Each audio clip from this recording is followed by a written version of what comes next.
आज शेतकऱ्यांसाठी महत्त्वाची अपडेट 2026चा पीक विमा फॉर्म भरत असेल तर थांबा, पहिले हा व्हिडिओ बघा, तरच तुम्हाला पीक विमा इथं मिळणार आहे. सर्व शेतकरी बांधवांनी हा व्हिडिओ आवर्जून बघा.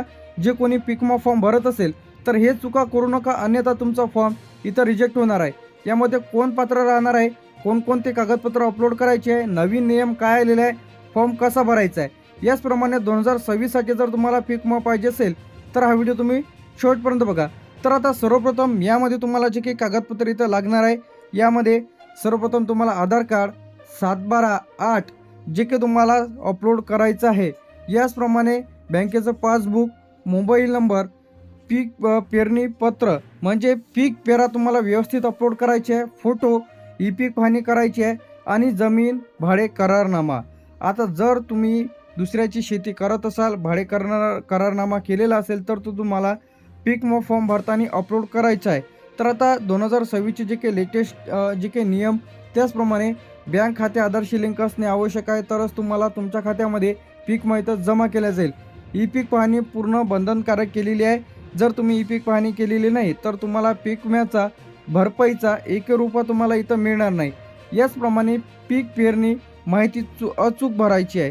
तर यामध्ये जेव्हा तुम्ही ई पीक पाहणी करता तर चुकीची जर माहिती जर दिली तर तुम्हाला तुमचा फॉर्म इथं रिजेक्ट देखील होऊ शकतो.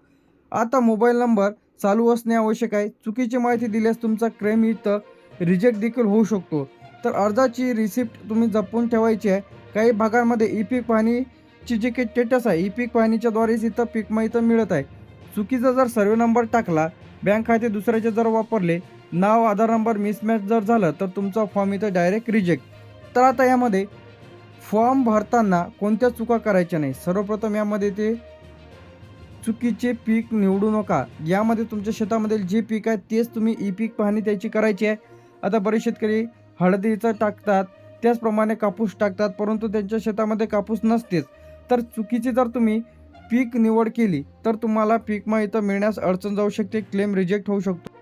आता यासाठी तुमच्या शेतामध्ये जे पीक आहे तेच पीक तुम्हाला इथे निवडायचे आहे. चुकीचे पीक इथे निवडू नका. दुसरं म्हणजे चुकीचा सर्व नंबर, गट क्रमांक जर तुम्ही चुकीचा जर टाकला तर तुमचा पीक विमा इथं अडकू शकतो व तुम्हाला पीक विमा इथं मिळणार नाही. तिसरं जे यामध्ये आहे आधार लिंक खातं. ज्या बँक पासबुकला तुमचं आधार लिंक खातं आहे तेच बँकेचं पासबुक द्या, दुसरं बँकेचं पासबुक देऊ नका. यानंतर ई KYC पेंडिंग. आता बरेच लाभार्थ्यांची ई KYC पेंडिंग राहते. बँकेची ई KYC जर तुम्ही केलेली नसेल तर लगेच तुम्ही तुमची ई KYC करा. यानंतर दुसऱ्याचे बँक खाते वापरू नका. बरेच लाभार्थी काय करतात, दुसऱ्याचं बँक खातं दिलं तर तुमच्या खात्यामध्ये तुमचा क्लेम आता तुम्हाला मिळणार नाही, रिजेक्ट होणार आहे. यानंतर चुकीचा मोबाईल नंबर टाकू नका, जेणेकरून तुम्हाला तक्रार करता येणार आहे. ज्यांना कोणाला पीक विमा आलेला नसेल तर अशांनी तक्रार करून तुम्ही तुमचा पीक विमा मिळवता येणार आहे.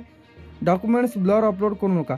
बरेच लाभार्थी काय करतात, कसे डॉक्युमेंट्स अपलोड करून देते आणि मग त्यांचा फॉर्म त्रुटीमध्ये येते, रिजेक्टमध्ये चालला जाते. तर रिसिप्ट डाउनलोड करून ठेवायची आहे. शेवटचा जे काही तारीखपर्यंत तुम्ही तुमचे सर्वे इथं कंप्लीट करून घ्यायचे आहे. ई पीक पाहणी चुकीची देऊ नका, ई पीक पाहणी व्यवस्थित तुम्हाला करायची आहे.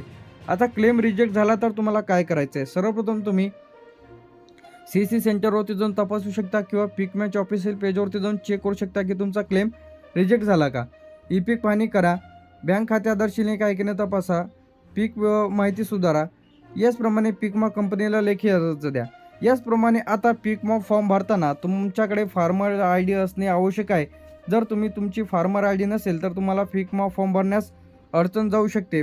फार्मर ID बद्दल एक मोठी अपडेट आलेली आहे. तर आता पीक विमा संदर्भात तुमच्या मनामध्ये काही डाऊट असेल तर तुम्हाला 14447 तर या हेल्पलाईन नंबरवरती कॉल करून तुम्ही सविस्तर माहिती घेऊ शकता. हा जो हेल्पलाईन नंबर इथं सुरू करण्यात आलेला आहे, यामध्ये पीक नुकसान भरपाई तक्रार, पीक विम्याचा स्टेटस, अर्ज पेंडिंग आहे का रिजेक्ट झालेला आहे, DBT पैसे आलेले नाहीत, KYCची समस्या आहे, मोबाईल नंबर अपडेट नाही, चुकीची माहिती सुधारणा.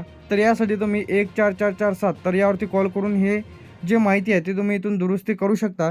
आता यासाठी जो काही तुम्हाला पीक विम्यासाठी 72 तासाच्या तुम्हाला तक्रार करणे आवश्यक आहे, तरच तुम्हाला पीक विमा जे काही तुमच्या खात्यामध्ये इथं जमा केलं जाणार आहे. सर्व शेतकरी बांधवांनी आता हे जे चुका आहेत ते टाळायचे आहे, जे की पीक विमा फॉर्म भरताना. तर आता सर्वांना जे काही फॉर्म भरताना हे चुका करायची नाही. यामध्ये तुमचं नाव व्यवस्थित टाकायचं आहे, म्हणजे आधारवर नाव, बँकेच्या पासबुक आणि 7/12वर तुमचं नाव बरोबर असणे आवश्यक आहे. जर 7/12वर वेगळं नाव असेल, आधारवर वेगळं असेल बँकेचं पासबुकवर वेगळं असेल तर अशांचा पीक विमा इथं थांबू शकतो. तर सर्व शेतकरी बांधवांनी जर तुम्ही 2026चा पीक विमा फॉर्म भरत असाल तर ही काळजी घ्या आणि व्यवस्थित डॉक्युमेंट्स तिथं अपलोड करा. फॉर्म भरल्याच्या नंतर तुम्हाला ई पीक पाहणी, त्याचप्रमाणे तक्रार, हे सर्व गोष्टी करायच्या तरच तुम्हाला पीक विमा तुमच्या खात्यामध्ये जमा होणार आहे.